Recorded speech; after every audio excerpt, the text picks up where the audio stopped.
Hello there, you're watching Rajya Sabha Television. My name is Aishwarya Kapoor. Well, 2017 Assembly polls are our top focus at the top of this hour. The Election Commission may announce the election schedule today. Now, a number of other developments also taking place related to those polls. We'll take you through those and much more in this bulletin in the next 30 minutes, starting with the headlines.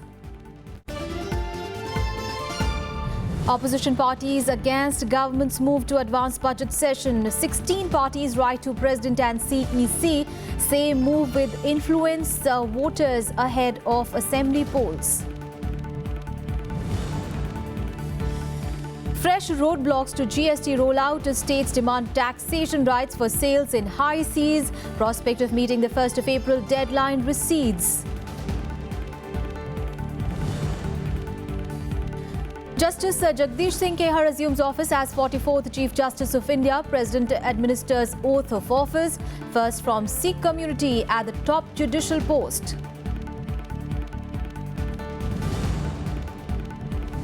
TMC MPs to protest arrest of Sudip Bandyopadhyay by the CBI in chit fund scam. Mamata Banerjee dares Prime Minister Modi. Congress alleges political witch hunt. And the longest dry spell in Kashmir in 4 years ends. Now snow in high altitude areas. Rains lash the plains.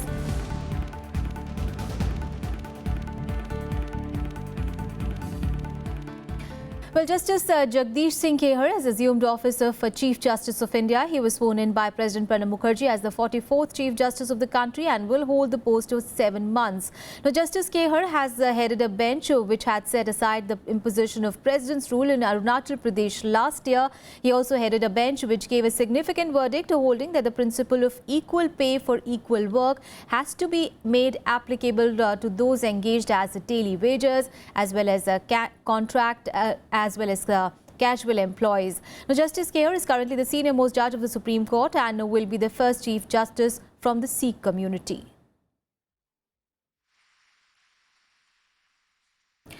And news related to the 2017 Assembly polls. Well, after the Cabinet Committee on Parliamentary Affairs decided that the budget session will begin from the 31st of January, now there have been opposition to this move.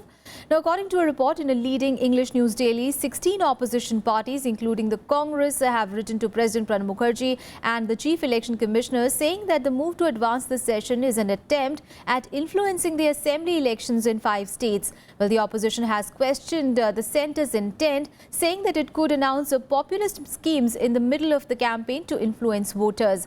Well, among those who have signed the letter are Leader of the Opposition in Rajya Sabha Ghulam Nabi Azad, the CPIM's Sitaram Yechuri, SP's Ram Gopal Yadav and JDU's Sharad Yadav.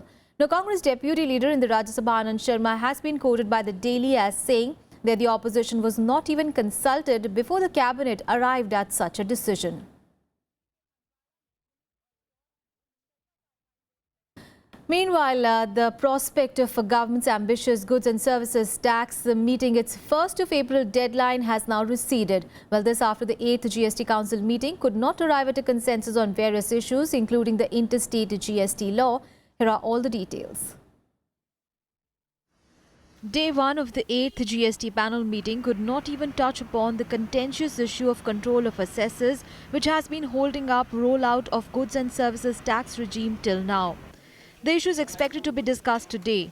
However, the Council discussed the draft integrated GST bill and also heard out sectoral presentations of the impact of the indirect tax levy. There were several other issues relating to GST which were discussed, and on some things modifications were made, on something it was not. Very important in all of this is we haven't even been able to touch the dual control issue, which is fundamental to this process. So this will be taken up again tomorrow. In fresh roadblocks to the GST rollout, coastal states West Bengal, Karnataka and Kerala demanded taxation rights for sales in high seas. They also requested for increase in number of items on which tax is to be levied in order to deal with revenue loss estimated at 90,000 crore rupees post demonetization.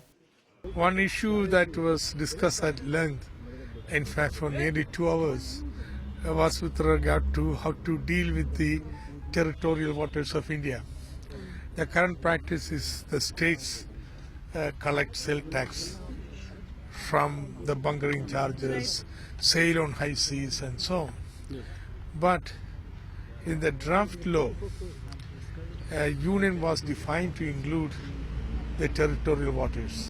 The prospects of a rollout of the GST regime from April this year receded further after state representatives, including BJP-ruled Gujarat, were unanimous in saying that April target date for rollout of the new regime is not possible. The finance minister has also indicated the possibility of a mid-year rollout of GST. According to the Constitution Amendment Bill for GST, the government has time till September 2017 to roll out the tax. With Nav Vikram Singh, Bureau Report, Rajya Sabha TV. Well, the Election Commission is likely to announce the dates for the upcoming crucial set of assembly polls to 5 states at 12 noon today. Well, the schedule will include all the 5 states that are due for polls in the first half of 2017, namely Uttarakhand, Goa, Punjab, Manipur and Uttar Pradesh. The term of the UP Assembly ends on 27th of May, while the terms of other 4 would expire in March.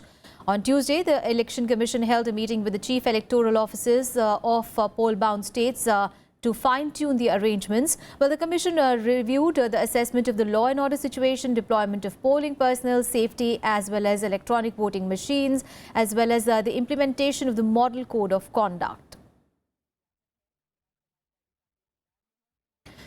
And the CBI will produce arrested Lok Sabha MP Sudip Bandyopadhyay before a court in Bhubaneswar today. Well, the agency arrested him in Kolkata yesterday after an over 4-hour grilling in connection with the Rose Valley chit fund scam. Well, the TMC will be protesting at their parliamentary office in Delhi today. The party, along with the Congress, have alleged that the arrest is a result of their opposition to the government's move of demonetization. BJP, however, has denied the claim.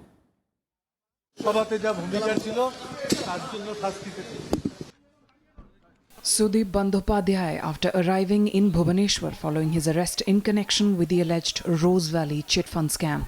This is the second arrest of a TMC MP within a week after Tapas Pal was arrested by the CBI on Friday. Pal is in CBI custody in Bhubaneswar. Stung by the arrest, TMC chief and West Bengal Chief Minister Mamata Banerjee challenging Prime Minister Modi to arrest her. Mamata accusing the PMO of using the CBI, ED and income tax against those who raise their voice against demonetization. আমি মোদিকে direct challenge করছি you cannot do anything because Trinamool Congress is right, you are wrong. You cannot suppress the voice of the people. You cannot bulldoze the people's voice. Several TMC leaders visiting the CBI office in Kolkata, where Bandyopadhyay was questioned for more than 4 hours. He was summoned thrice earlier by the agency. লজ্জা করেন নরেন্দ্র মোদি, উনি কোনোদিন ভারতবর্ষের রাজনীতিটা বুঝেছেন? দাঙ্গা করে তো ক্ষমতা এসেছে আর আদানির টাকা, শুধু হাজার হাজার কোটি টাকা দিয়ে যদি ভারতবর্ষের পলিটিক্সটা হয়ে যায় তাহলে তো সবকিছুই হয়ে যায়। ওনার জন্যই আজকে কখনো Aurobindo কেজরিওয়ালকে। The fallout of the arrest was seen immediately, with TMC supporters resorting to violence. The students' wing of the party attacking the BJP office. CRPF was deployed there soon after. जहां एक चीफ मिनिस्टर उन्होंने भड़का रहा है सारी स्थिति को, तो ऐसा स्थिति में तो भरोसा कौन? तो इसीलिए पुलिस और प्रशासन के ऊपर कोई भरोसा नहीं है। तो इसलिए हमारा सिक्योरिटी और कार्यालय का सिक्योरिटी निश्चित करने के लिए सीआरपीएफ लोग आया। The TMC deciding to protest against the arrest. Party MPs will be meeting at the Delhi Parliamentary Office in the afternoon today to protest against the move. The Congress has lent its support to the TMC, saying the party is paying a price for joining hands with it over note ban. All Trinamool Lok Sabha MPs and all Trinamool Rajya Sabha MPs will reach Delhi and be at the Parliamentary Party office to protest against this financial emergency and this complete emergency and political vendetta which is happening here. From the day Ms. Mamata Banerjee held a joint press conference with Shri Rahul Gandhi and other opposition leaders, a new wave of vendetta has been unleashed by Modi ji. The BJP has denied political vendetta. अगर किसी ने कोई गलत काम किया है और वो गलत काम में पकड़ा जाता है तो वो बेबुनियाद आरोप लगा के अपनी गुनाह को कवर करने की कोशिश करे तो उसका जवाब वही दे पाएंगे। हमने कोई किसी भी इन्वेस्टिगेटिव प्रोसेस में कभी इंटरफेयर नहीं किया है और जिसने गलत काम किया है उसको भुगतान करना पड़ेगा। In fact, senior Congress leader Ahmed Patel called up Mamata Banerjee following the arrest. On the other hand, in his first public appearance after the CPIM's assembly poll defeat, former Chief Minister of West Bengal Sudip Bandyopadhyay said the TMC has no moral right to speak against black money when its MPs were being arrested in a chit fund scam. Bureau Report, Rajya Sabha TV. On to some political developments are taking place in Uttar Pradesh. Well, a day after Mulayam Singh Yadav took the tussle for the Samajwadi Party's election symbol to the Election Commission, now Chief Minister Akhilesh Yadav's camp also approached the panel on Tuesday.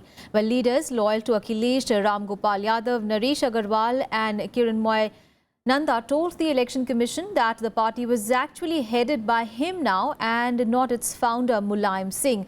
Now they claim that 90% of the people support the real Samajwadi Party that belongs to them. Well, observers say that it is unlikely that the Election Commission will be able to resolve the dispute ahead of the Uttar Pradesh Assembly elections. According to EC officials, the process of issuing the party symbol may take up to 4 months before a final order is issued. Well, in the interim, the panel could freeze the party symbol and provide ad hoc recognition to the two factions under names similar to the parent party. Meanwhile, Akhilesh Yadav also met Mulayam Singh Yadav at his residence in Lucknow, even as reports state that there are efforts now to bring about a peace between the two rival factions.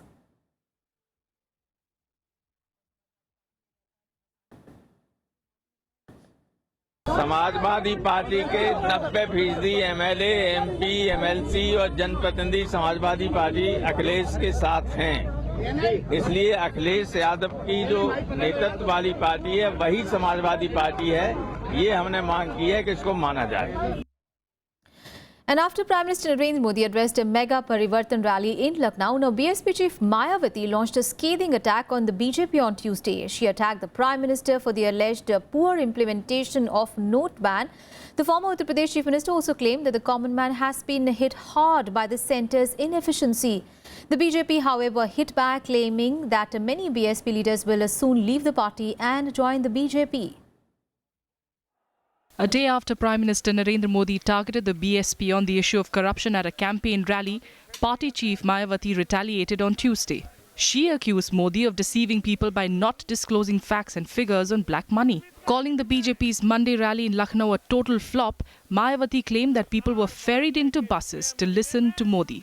10 महीने के अंदर इन्होंने अपनी party का जो काला धन है, जो फर्जी मेंबरशिप के जरिए बीजेपी के लोग काला धन इकट्ठा करते हैं, बड़े बड़े धन्ना सेठों से लेते हैं, विदेशों से लेते हैं, उसको सफेद करने के लिए। In a sharp rebuttal, UP BJP President Keshav Prasad Maurya criticized Mayawati for denouncing demonetization. He also predicted that a large number of its leaders will soon desert the BSP. Rally में भीड़ नहीं जुटाई थी हमने, हमारे booth के जो पदाधिकारी थे, कार्यकर्ता थे, उनका यहाँ पर आगमन हुआ था। और जब बूथ स्तर का मेरा कार्यकर्ता इतनी बड़ी संख्या में यहाँ पर एकत्र हुआ है, तो सपा बसपा की बेचैनी बढ़ना स्वाभाविक है। भगदड़ वहाँ पहले से मची है। Mayawati also cautioned the Muslims in Uttar Pradesh against splitting their votes. She asserted that Dalits won't be swayed by hollow words. The BSP chief did not spare the SP's internal feud either. As the countdown for declaration of assembly elections begins, political heat in the crucial state of Uttar Pradesh is soaring.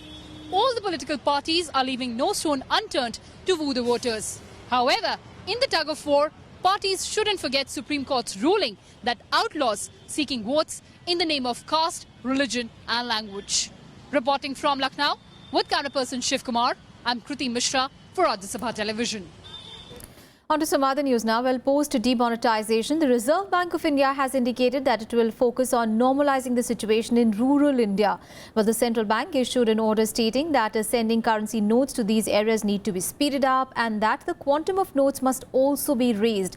It says that banks must supply at least 40% of currency to rural areas. Well, an RBI statement said that since rural requirements could vary from district to district depending on variations in the rural and urban mix of each district, a certain percentage of allocation has been assigned to each district depending on the rural and urban mix. It's also advised that this proportion may be maintained on a weekly average basis, as it may be difficult to stick to this proportion on a daily basis.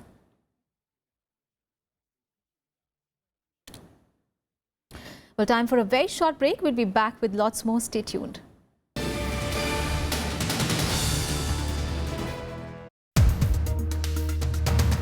recent letter which you have written seeking a fair selection process as far as the national awards are concerned. People who are in charge of the conduct of the national awards and also Indian panorama, they seem to be totally unaware of what these are meant for. Many of the critics of your films, they say that your films don't communicate with the common man. Who is the common man? Do you think that in a democratic setup like India, censorship really can thrive as a concept? It's a very wrong concept. There should not be any censorship in any form, anywhere. Watch to the point with the man who revolutionized Malayalam cinema, Adur Gopalakrishnan, only on Rajya Sabha television.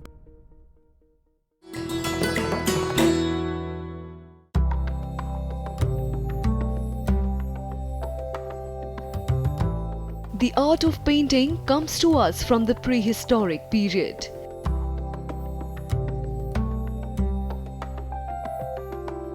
Paintings are also a valuable source of information about their age. Like this depiction of the wedding procession of Dara Shikoh. The eldest son of Mughal Emperor Shah Jahan had a Mughal wedding with distinctive Indian elements. Like the veil he wears to the pomp and show of the Bharat in Hindu weddings.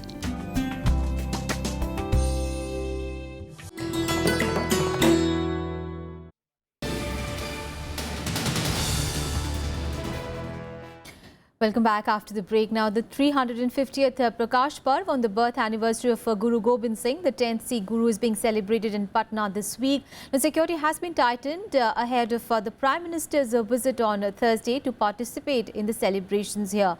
Now, Punjab Chief Minister Parkash Singh Badal is also expected to visit along with the Prime Minister.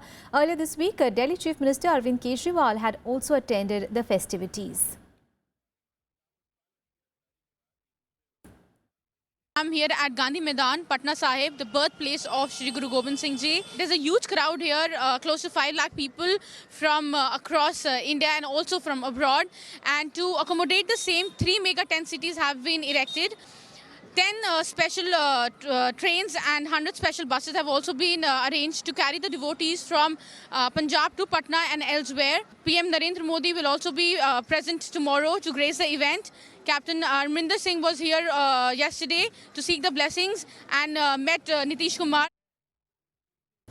Let's get you some weather update now. Well, fresh snowfall and rain on Tuesday ended the longest dry spell in years in the Kashmir Valley, spreading cheer among residents as well as tourists. Now, 6 inches of snowfall was recorded in the ski resort of Gulmarg. Reports of snowfall was also received from upper reaches of Kupwara, Bandipora, Anantnag, Shopian, Pulwama and Kulgam districts. The plains also received light rainfall, while temperatures dipped to sub-zero level and a blanket of thick snow covered the state. Well, the impact of the dry spell is most evident in River Jhelum, with its water levels plummeting to the lowest in 60 years, affecting power generation and drinking water supply.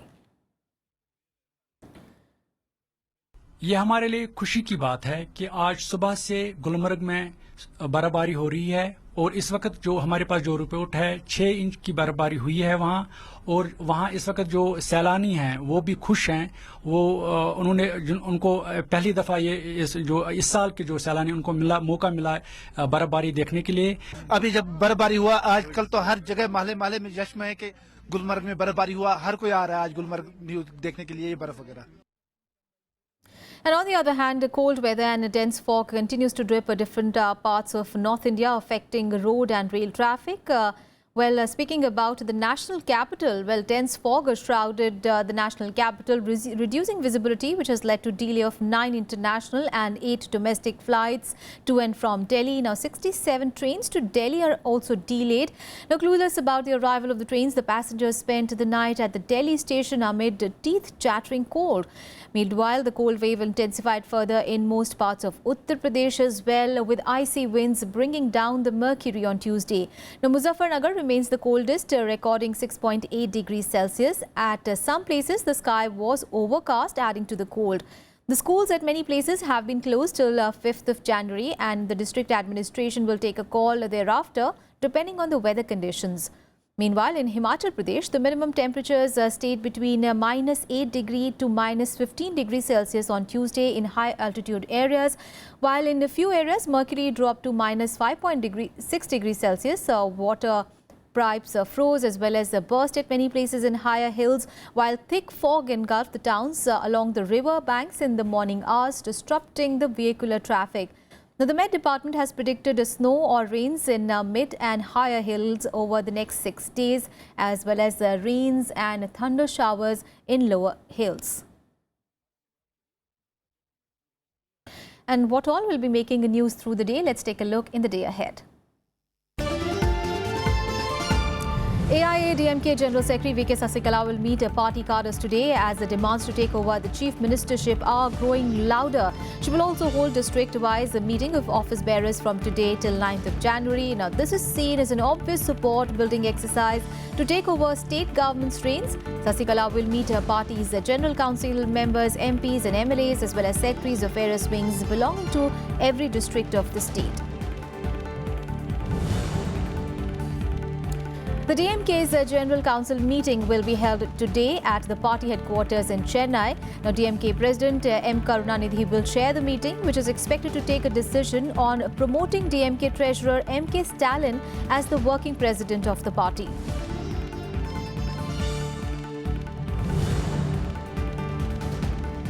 Pakistan Supreme Court will resume hearing of the Panama Papers case. A 5-judge larger bench headed by Justice Asif Saeed Khosa has been constituted by the newly appointed Chief Justice of the country. Earlier, the court in November took up a slew of petitions seeking Prime Minister Nawaz Sharif's disqualification in the wake of Panama Papers, which in April revealed that his family members had stashed money in offshore companies.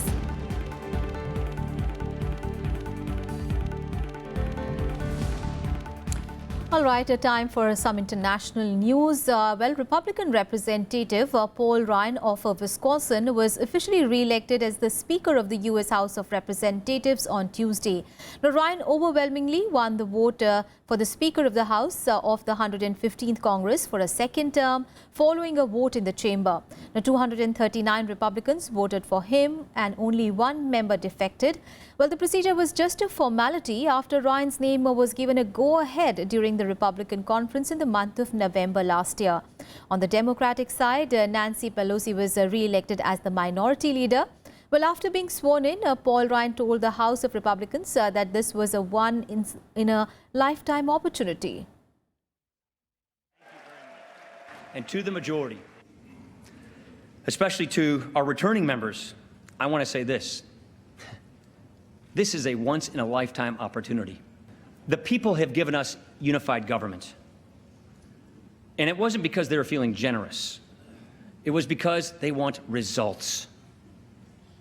How could we live with ourselves if we let them down? How could we let ourselves down? And US President-elect on Tuesday derailed an effort by his own party to gut an independent ethics watchdog. Well, Republicans voted behind closed doors on Monday night to strip the Office of Congressional Ethics of its independence and much of its authority.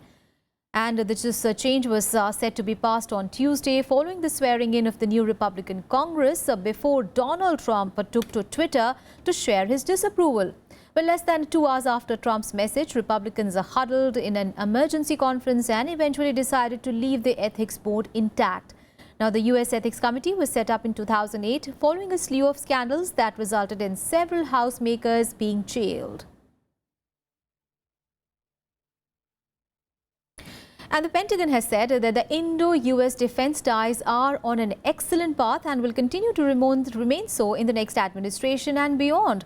Well, the statement comes days before Donald Trump's inauguration. Now, Peter Cook, the Pentagon press secretary, said that Defense Secretary Ashton Carter's commitment to Indo-US ties is clear.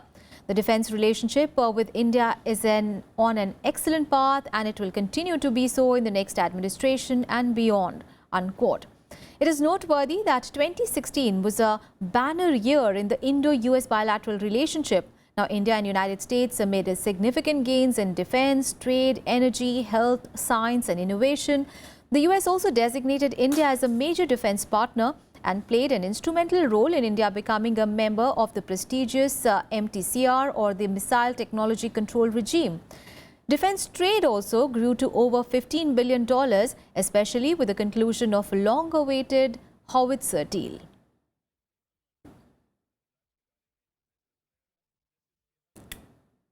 Well, that's all in this edition of news, but news and updates continue on Rajya Sabha Television. Thanks for watching.